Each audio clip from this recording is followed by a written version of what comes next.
and welcome back to my channel, guys. My name is Shraddha and today's topic is schizophrenia. Let's get started.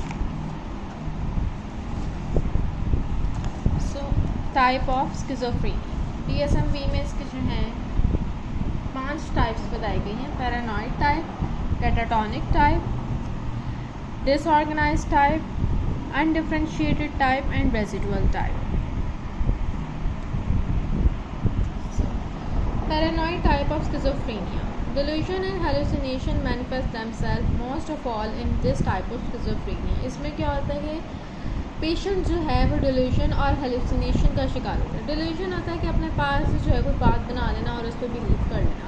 Hallucination आपके सामने कोई चीज़ नहीं है, आप उसको देखने लग जाएं. आप जी सपोज करें कि आप कमरे में कोई भी स्नेक नहीं है, लेकिन आप कहें कि जिस कमरे में बहुत ज़्यादा स्नेक हैं चल रहे हैं, मुझे नज़र आ रहे हैं, तो ये हेलुसिनेशन है. Their intensity can be estimated by the fact that all other symptoms of this type are associated with delusion and hallucination. इसकी इंटेंसिटी का इस तरीके से एस्टिमेट लगा सकते हैं कि जितनी भी आपने पीछे सिम्टम्स पढ़े हैं उनका ताल्लुक जो है वो डिल्यूजन और हेलुसिनेशन से बहुत ज़्यादा रहा है. The individual shows sign of serious deterioration. Individual जो है वो सीरियस डेटेरियोरेशन का साइन शो करता है. His power of decision diminished drastically. Decision making जो है उसके अंदर बहुत ज़्यादा कम हो जाती है. The patient suffer from wholly irrational ridiculous and erratic delusion. और बिल्कुल ही कह लें कि इरेशनल जिसकी कोई लॉजिकल रीजनिंग ना हो वैसे डिल्यूजन्स का शिकार होता है. The individual faces difficulties in social relationship because of delusion. और इसके सोशल रिलेशन जो हैं यानी कि उसके कह लें कि बहन भाई फ्रेंड्स इनके सारे इस तरह के जो रिश्ते हैं वो इस डिल्यूजन की वजह से बहुत ज़्यादा डिफ़िकल्टीज़ का शिकार हो जाते हैं. Very chronic patient display slight aberration of behaviour because they are social relationship remains intact to some extent. वो कहते हैं वेरी क्रॉनिक पेशेंट्स जो होते हैं यानी कि जो बहुत ज़्यादा इसके अंदर क्रॉनिक एक ऐसी चीज़ को कहते हैं जो कहते हैं 3 माह से ज़्यादा हो, 2 माह या 3 माह आप नेट पे देख लीजिएगा. तो वेरी क्रॉनिक पेशेंट का यहाँ पे मतलब है यानी कि जिनको बहुत अर्से से ये बीमारी हो वो slight aberration of behaviour show करते हैं बिकॉज ये social relationships remain intact to some extent. यानी कि उनके जो सोशल रिलेशनशिप हैं वो कुछ यानी कि कहने के एक्सटेंट तक सही रहते हैं. आई होप कि आप लोगों को सही तरह नज़र आ रहा है.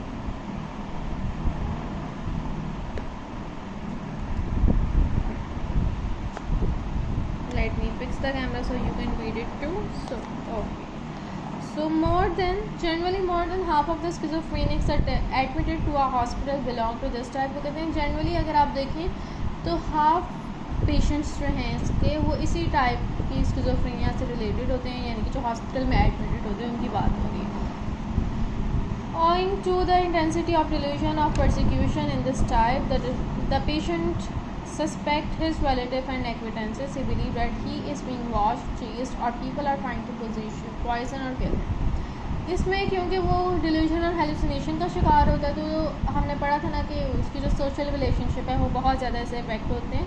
तो इसके अंदर एक और उन्होंने चीज़ ऐड की है, वो ये बता रहे हैं इसको मज़ीद कि वो अपने जो रिश्तेदार वगैरह उन पर शक करने लग जाता है कि वो जो हैं उसको देख रहे हैं या उसको कत्ल करना चाहते हैं, उसको पॉइजन देना चाहते हैं और लोग उसको जो है चेज़ कर रहे हैं, उसके पीछे जा रहे हैं, सबका ध्यान उसी की तरफ है. Besides delusion of persecution, such patient also suffer from delusion of grandiose and reference. इसके अलावा ये जो पेशेंट है ग्रैंडियोस और रेफरेंस का शिकार होते हैं. They think themselves to be a great economist. वही सोचते हैं कि वो कोई बहुत ही बड़े इकोनॉमिस्ट हैं, नेपोलियन है या बहुत ही कोई कह लें कि खुदा के पैगंबर हैं या एंजल हैं, कहीं के बादशाह हैं. यानी कि वो अपने आप को बहुत ही कुछ समझने लग जाते हैं कि हम तो भाई उचदे पीर हैं. They are certain that people are whispering about and criticizing and taunting them. और वो इस बात में मुकम्मल यकीन रखते हैं कि लोग अगर कोई कान में बात कर रहे हैं या कुछ भी कह रहे हैं वो उसी के खिलाफ बात हो रही है, उसी को क्रिटिसाइज़ कर रहे हैं. Along with these symptoms, the individual also has explicit and vague auditory and visual hallucination. और इंडिविजुअल जो है उसकी ऑडिटरी यानी कि जो सुनने की उसके अंदर भी हेलुसिनेशन आते हैं. बात आप कुछ कर रहे होंगे लेकिन वो अपने पास से बनाएगा कि मेरे खिलाफ ये बोल रहे हैं. Sometimes he begins to sing and sometimes at unhuman voices. Sometimes जो यानी कि बाज़ औक़ात वो गाना गाने लग जाता है, बाज़ औक़ात वो अनह्यूमन यानी कि अजीबोगरीब जानवरों वाली आवाज़ें निकालते हैं। ओकेजनली ही सीज एंजल्स, और अक्सर औक़ात उसको एंजल्स भी नज़र आते हैं जो कि उससे बात करते हैं। And at times he complain and invisible waves are piercing through him, और बाज़ औक़ात वो ये भी कंप्लेन करता है कि कुछ वेव्स हैं जो उसके अंदर से गुजर रही हैं, यानी कि उसमें से होके गुजर रही हैं और उसकी बॉडी को वो इफेक्ट कर रही हैं। All of the individual thoughts and behavior are centered around delusions of persecution, grandiose reference. इसकी ये सारी बातें, सारा बिहेवियर जो है वो persecution, grandiose और reference के इर्द घूम रहा होता है। He looks at the whole environment in this way, और वो पूरी environment को इसी वे में देख रहा होता है कि कोई भी चीज़ अगर वो देख रहा है ना, तो वो कहेगा कि ये जो चीज़ है जी आसमान से मेरे लिए आई है। अब अगर कोई बात करे तो वो कहेगा कि मेरे खिलाफ बात कर रहे हैं। बस बैठे बिठाए वो अपने पास से बातें बनाएगा और उसी पे यकीन करेगा। Under the influence of auditory hallucinations, such patient start smashing things and display aggression. Auditory hallucination में पेशेंट्स क्या करते हैं कि चीज़ों को फेंकने लग जाते हैं, अग्रेशन शो करते हैं, believing that they are under attack. उनको ऐसा लगता है कि जी वो अंडर अटैक आ गए हैं, उनकी लाइफ जो है रिस्क में है। However paranoid patient are more active and are capable of having a conversation. लेकिन जो पैरानॉइड पेशेंट है ये ज़्यादा एक्टिव होते हैं और आपसे अच्छी तरह बात भी कर लेते हैं, यानी कन्वर्सेशन के काबिल होते हैं। Their behaviour is less objectionable than in case of other types. इनका बिहेवियर जो है वो भी लेस ऑब्जेक्शनेबल होता है अगर आप दूसरे टाइप्स की निस्बत देखें। Through their speech shows effect of delusion and hallucination. बात सही तरह कर रहे होंगे लेकिन बातें जो है वो हवा में बस छोड़े होंगे कि जी ये हो गया वो हो गया। These patients also flare up and fly in a rage at once, और इनको गुस्सा बहुत ज़्यादा आता है। They exhibit instinctual behavior and do dangerous acts, however they display less behavioral aberration। अच्छा जी, ये जो है डेंजरस एक्ट्स वगैरह भी करते हैं लेकिन बिहेवियर एबरेशन इनकी नहीं होती, यानी कि अजीबोगरीब बिहेवियर नहीं होता। आप कहेंगे अजीब बंदा बिल्कुल पागल हो गया, लेकिन वो दूसरी टाइप का पागल हुआ है कि वो एक्टिव भी होगा, आपसे बात भी करेगा लेकिन बातें उसकी अजीब होंगी। ये नहीं होगा कि वो जो बोलेगा आपको समझ नहीं आएगा, आपको उसका बोला हुआ सारा कुछ समझ आएगा। फिर आगे catatonic type. Usually the individual gets into different states in this type of schizophrenia. इस टाइप ऑफ स्किज़ोफ्रेनिया में जो है बंदा डिफरेंट स्टेट में जाता है। एक है stuporous and excited patient periodically show state of excitement and immobility. Stuporous और एक्साइटेड पेशेंट जो है वो इसके अंदर क्या दिखाता है, एक्साइटमेंट और immobility. Generally both these types are present at the same time.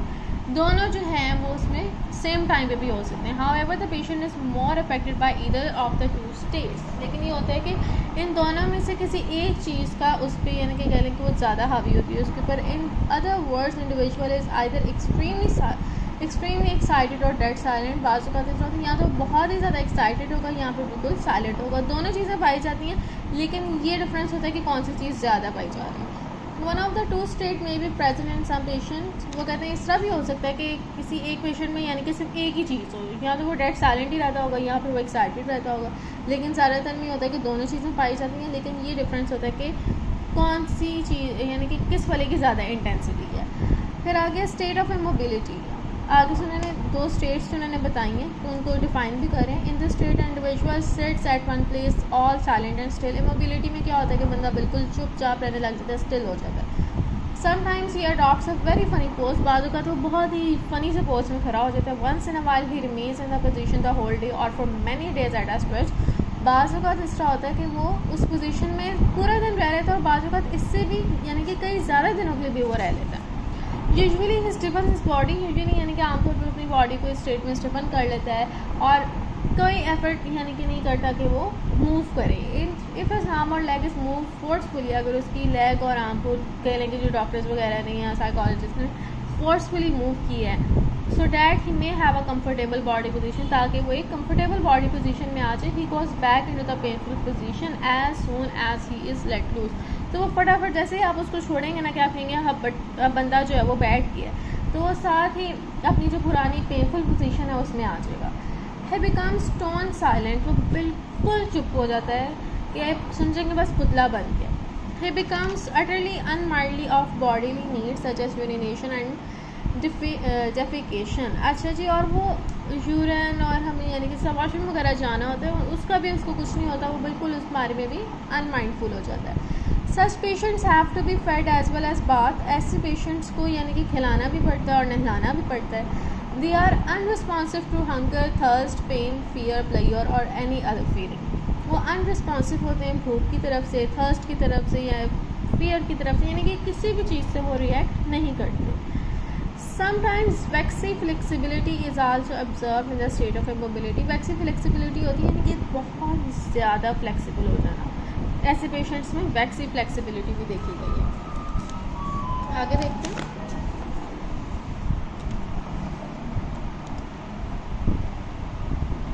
State of excitement, suddenly all symptoms changes, suddenly अचानक से सारे सिम्टम्स जो हैं वो चेंज हो जाते हैं। The individual behaves frantically, individual frantically behave करता है and frantically he gets extremely excited, speak rapidly and shout hysterically. इसके अंदर ये होता है कि इंडिविजुअल में कह रहे हैं कि जी को स्प्रिंग लग जाता है, वो बोलने में बहुत ज़्यादा लग जाता है, एक्साइटेड हो जाता है, शाउट करता है। ड्यूरिंग दिस फिट, इस फिट के दौरान ही मे अटैम्प्ट सुसाइड, और इसमें वो सुसाइड भी अटैम्प्ट कर सकता है and may prove dangerous to other, और दूसरों के लिए भी खतरनाक हो सकता है। This state may continue for hours, और हो सकता है कि ये जो स्टेट है वो घंटों, बाजू का दिन, बाजू का हफ्तों तक भी जा सकती है। The patient is at once administered at one place this state, यानी कि उसको बेहोश कर दिया जाता है, अदरवाइज वो किसी को नुकसान पहुँचा सकता है। During the intensity of the disease patient shows to speech disorder. अच्छा, जब ये इंटेंसिटी में होता है ना तो उसके दो स्पीच के डिसऑर्डर्स जो हैं वो सामने आते हैं। एक है एकोलैलिया और एक है echopraxia. In case of echolalia patient repeat only a few word, इसके अंदर जो है पेशेंट यानी कि कुछ वर्ड जो है वो सामने वाले के रिपीट करता है। They continue repeating towards three sentences और मीनिंगलेस वर्ड। अच्छा, बल्कि वो क्या करता है, जिस तरह ना वो 2-3 सेंटेंसेस पकड़ ली और बस उसी को बोला जाएगा। कोई मीनिंगलेस वर्ड है, आब्रागडाब्रा समझ लें आप, वो बोली जाएगा। फिर एकोप्रैक्सिया में ही होता है patient simply imitate whatever they are asked, उससे आप जो पूछेंगे ना वही उसको यानी कि रिपीट करेगा। बच्चों वाले काम के बच्चों से नकल उतारना, किसी की सामने वाला जो कह रहा है बस वही बोलते जा रहा। अगर मैंने कहा कैसे तो आगे से बोलेगा कैसे, चुप करो कहेगा चुप करो, यानी कि मुझसे कुछ नहीं करेगा, लेकिन जो हम बोलेंगे उसी को रिपीट करता जाएगा। They repeat the question put to them every time, और जब भी उनसे क्वेश्चन पूछा जाए वो उसको रिपीट करते हैं। Catatonia has been explained in the description of symptoms. अच्छा, वो कहने हैं सिम्टम्स में जो है ना इसको डिस्क्राइब किया गया। फिर आगे है डिसऑर्गेनाइज्ड टाइप। डिसऑर्गेनाइज्ड टाइप में क्या होता है, this type of schizophrenia appears at an early age, ये अर्ली एज में आता है। आपसे क्वेश्चन आ सकता है कि ये वाला स्किज़ोफ्रेनिया या कौन सा स्किज़ोफ्रेनिया जो है वो अर्ली एज में डिसऑर्गेनाइज्ड टाइप। इस टाइप में इंडिविजुअल जो है personality betrays explicit sign of disorder, इसके अंदर एक्सप्लिसिट साइन ऑफ डिसऑर्डर दिखाते हैं। His emotional impressions are ruined, तो उसके जो इमोशनल इंप्रेशंस हैं वो रूंड हो जाते हैं। जिस तरह हमें पता होता है कि कौन सा काम का मौका है तो वहाँ पे नहीं हंसना, या कौन सा खुशी का मौका है वहाँ पे हंसना है, बात करनी है, स्माइल पास करनी है, यानी कि ये हमारे इमोशनल एक्सप्रेशन है जो कि हम सब जो हैं बड़े होते होते सीख जाते हैं। तो उसके जो इमोशनल एक्सप्रेशंस हैं, इम्प्रेशंस हैं वो रूंड हो जाते हैं, बिल्कुल ख़राब हो जाते हैं। The individual keeps laughing foolishly, यानी कि वो हंसता ही जाएगा without any reason. This type was called hebephrenic in the old classification. अगर इसका पुराना नाम देखा जाए तो क्या था, हैप्पीफ्रेनिक। ये भी एमसीक्यू के लिए इम्पॉर्टेंट है। फिर आगे the patient suffering from disorganized schizophrenia behaves in a bizarre way from the very beginning. अगर किसी को डिसऑर्गेनाइज्ड स्किज़ोफ्रेनिया तो वो शुरू से बहुत ही बिज़ार वे में यानी कि बिहेव करेगा। He is over scrupulous and over cautious in matter of minor importance. He usually remain involved in religious and philosophical debates. अच्छा, ऐसा पेशेंट जो है ना बहुत ज़्यादा कह लें कि छोटी छोटी बातों में बहुत ज़्यादा कहेगा कि हाई मैंने चेक किया कि नहीं, यानी कि छोटी छोटी बातों को अपने सर पे सवार कर लेगा। और ऐसे लोग जो हैं बहुत ज़्यादा रिलीजियस और फिलोसफिकल डिबेट्स में बहुत ज़्यादा बढ़ चढ़ कर हिस्सा लेते हैं। As the disease grows in intensity, जैसे जैसे उनकी डिसीज़ ये बढ़ती जाती है, इंडिविजुअल जो है वो इमोशनली इंडिफरेंट होता जाता है, यानी कि इमोशन उसके ख़राब होते जाते हैं। ही स्पीक्स इररेलेवेंटली एंड चाइल्डिशली, वो बहुत ज़्यादा इररेलेवेंट और बचकाना तौर पे बात करता है। He lisps and sometime repeat word having the same sound. In this type, the patient's speech sometimes become a confused jumble and the patient mutilate words. अच्छा, जब उसके अंदर बेसिकली जो है ना जो उसकी स्पीच है उसमें डिफेक्ट आ जाता है। Since the patient thoughts are disorganized and his attention remains shattered, उसकी स्पीच डिसऑर्गेनाइज होती है और जो उसकी अटेंशन है वो बिल्कुल ख़राब हो जाती है, वो किसी चीज़ पर अटेंशन नहीं दे पाता, तो वो एक टॉपिक से दूसरे टॉपिक पे चला जाता है। जिस तरह हमने सिम्टम्स में पढ़ा था, ऐसे होता है जैसे चैनल आप बदल रहे हैं। The individual keep on giving hollow laughs without any reason, यानी कि फजूल में हंसता है। इफ़ ही इज़ आर्ट वाई ही इज़ लाफिंग, अगर आप उससे पूछेंगे भाई क्यों हंस रहे हो, he is unable to furnish any reason, तो वो आपको कोई रीज़न भी नहीं दे पाएगा। And even if he does give an explanation it is utterly unsatisfactory, और अगर आपको वो कोई रीज़न देता भी है ना तो वो बहुत ही यानी कि कोई अनसेटिस्फैक्ट्री होगी कि आप होगी कोई हंसने वाली बात है। He is always wearing a silly a childish smile on his face, आप उसको देखेंगे तो हमेशा वो आपको मुस्कुराता हुआ बच्चों की तरह मिलेगा। Apart from silly facial expression these patient also talk to themself. इन सिली फेशियल एक्सप्रेशंस के साथ साथ ऐसे जो पेशेंट हैं वो अपने से बात करते हुए भी देखे गए हैं। Often they make screech and ridiculous gestures, और वो अपने आप से बातें करते वक्त जो है ना अजीब से जेस्चर्स भी बनाते हैं। दे can not clean themselves up, यानी कि वो अपने आप को साफ भी नहीं कर पाते और मोडेस्टी उनके अंदर ख़त्म हो जाती है। सच पेशेंट आल्सो हैव हेलुसिनेशन, इनमें हेलुसिनेशन भी पाई जाती है, और हेलुसिनेशन इनकी ऑडिटरी होती है। ऑडिटरी कहती है यानी कि सुनने में, sorry. Patients generally hear voices that taunt them with lack of physical hygiene or call them dirty. Patients जो हैं वो ज़्यादातर वॉइसेस सुनते हैं जो कि उनको ताना दे रही होती हैं, यानी कि उनको टॉन्ट कर रही होती हैं with lack of physical hygiene और कॉल देम डर्टी, जो कि उनको कहती हैं कि देखो तुमने अपने आप को साफ भी नहीं किया, तुम कितने गंदे लग रहे हो। The delusion of disorganised schizophrenia are characterised by variety, they relate to religion. अच्छा, अब इसको वो कह रहे हैं कि मज़ीद करेक्टराइज किया हुआ है तो वो उसकी वैरायटी के बेस पे है। इसके अंदर रिलीजन होता है, सेक्स होता है, फिजिकल डिसीज़ और pain. These delusion keep changing continuously, ये जो डिल्यूशंस हैं वो चेंज होती जाती हैं। Such patients generally live in the world of imagination, ये जो पेशेंट हैं ज़्यादातर इमेजिनेशन में रहते हैं।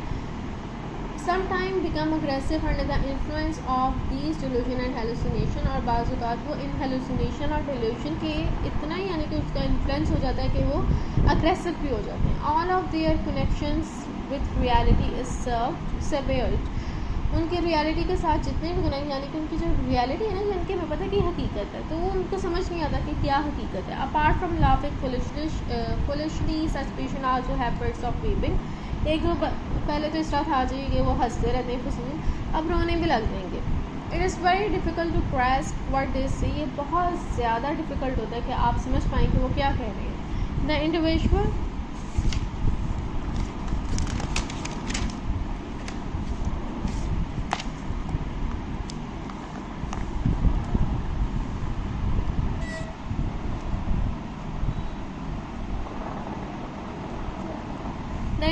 utters homophones or begins to coin new words. The patient is in miserable plight. This type is called disorganized because the individual life is in obvious mess.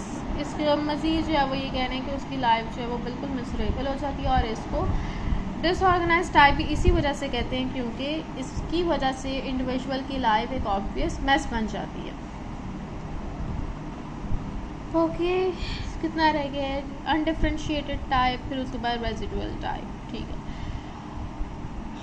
All miscellaneous symptoms characteristics of other types are present in this type of schizophrenia. They include hallucination, delusion, disorganized thinking and incoherent behavior, but they cannot be assigned to one another, assigned to one particular type. इसके अंदर ये होता है undifferentiated में कि इसके अंदर different types of schizophrenia जो है उसके यानी कि कहने के करैक्टरिस्टिक्स पाए जाते हैं, जिस तरह हेलुसिनेशन भी होगी, डिल्यूशन भी होगी, डिसऑर्गेनाइज्ड थिंकिंग भी हो जाएगी, इनकोहेरेंट बिहेवियर भी हो जाएगा, लेकिन they can not be assign to one particular type, लेकिन आप डिफ्रेंशिएट नहीं कर पाएंगे कि कौन सी टाइप है, इसलिए इसको क्या कहते हैं? Undifferentiated type. Moreover sometimes the individual's condition change over from the distinct type to the other. बाज़ का इस तरह होता है कि डिस्टिंक्ट टाइप है तो उससे चेंज होकर किसी और टाइप में तब्दील हो जाएगा। Such a case is diagnosed to be undifferentiated schizophrenia. ऐसे केस को हम कहते हैं undifferentiated schizophrenia. Carson and Butcher describe this type as a waste basket. Carson और Butcher ने जो है इसको कहा है कि ये waste basket है. The patient do not meet the criteria for any other type are assign to this type. ऐसे जो पेशेंट इस टाइप में होते हैं ना, यानी कि बाकी टाइप्स में से आप चुन के नहीं कह सकते कि ये कौन सी टाइप इसका ताल्लुक है। This type display a series of symptom, इसके अंदर सिम्टम्स जो हैं वो बहुत से होते हैं जिनको वेरिएशन के तौर यानी कि by lot of variation they are characterise, यानी कि बहुत सी वेरिएशन की बिना पर उनको करेक्टराइज किया गया है। Individual shows agitation, confusion, emotional instability, excitement, day speech, depression, fear, delusion of reference etcetera, यानी कि सारी चीज़ें जो हैं वो इसके अंदर पाई जाती हैं। This type of schizophrenia also manifest itself all of a sudden, ये जो स्किज़ोफ्रेनिया ये एकदम से किसी के अंदर आ जाता है, and may be due to some apparent mishap और ट्रॉमा, और हो सकता है कि किसी ट्रॉमा की वजह से हो। Sometime it is diagnose during the development of schizophrenia, बाज़ औक़ात ये डायग्नोज भी हो जाता है, but the individual is included in some category after some time, लेकिन इंडिविजुअल को बाद मुझे फिर किसी कैटेगरी में डाल दिया जाता है, रेजिडुअल में डाल दें, डिसऑर्गेनाइज में डाल दें, लेकिन बाद में, पहले जो है वो अनडिफरेंशिएटेड में होगा। फिर उसके बाद है residual type. This type is diagnosed when the schizophrenia patient has recovered or has undergone successful treatment but shows the symptoms again after some time. Residual type में ये होता है कि सपोज करें एक पेशेंट था, उसको स्किज़ोफ्रेनिया था, उसका इलाज हुआ और वो ठीक हो गया, लेकिन कुछ अर्से के बाद फिर से उसके अंदर वही कहने के सिम्पटम्स आने लग गए, तो अब कौन सी टाइप में जाएगा, उसको कहेंगे रेजिडुअल टाइप। बिसाइड दिस, इसके अलावा if a few symptoms of schizophrenia persist even after the patient has been administered treatment, it will be labeled residual type। वो कहते हैं कि कुछ सिम्टम्स जो हैं वो पेशेंट में आपको नज़र आ रहे हैं, हैज़ बीन एडमिनिस्टर्ड ट्रीटमेंट, यानी कि उनको ट्रीटमेंट वगैरह मिल गया है, कुछ सिम्टम्स हैं लेकिन उनका भी ट्रीटमेंट कह लेंगे चल रही है, उनको मिल गया, तो भी ये रेजिडुअल टाइप में ही आएंगे। अब यहाँ पे वीडियो जो है ना ख़त्म होती है, आगे कॉजेज ऑफ स्किज़ोफ्रेनिया है, फिर उसके बाद ही जाके कहीं ख़त्म होगा। सो उसके लिए अलग वीडियो बनाऊंगी, एंड आई होप गाइस कि आज की जो टाइप्स हैं आपको समझ आई हो। कोई टाइप अगर आपको नहीं समझ आई तो आप कमेंट सेक्शन में लिख दें, मैं उसकी अलग से वीडियो बना दूँगी ताकि आपको समझ आ जाए। और अगर कोई ऐसा टॉपिक है जो समझना है उसको भी कमेंट सेक्शन में लिख दें, उसकी भी अलग वीडियो बन जाएगी। And I hope to see you soon in another video. Till now, Allah Hafiz.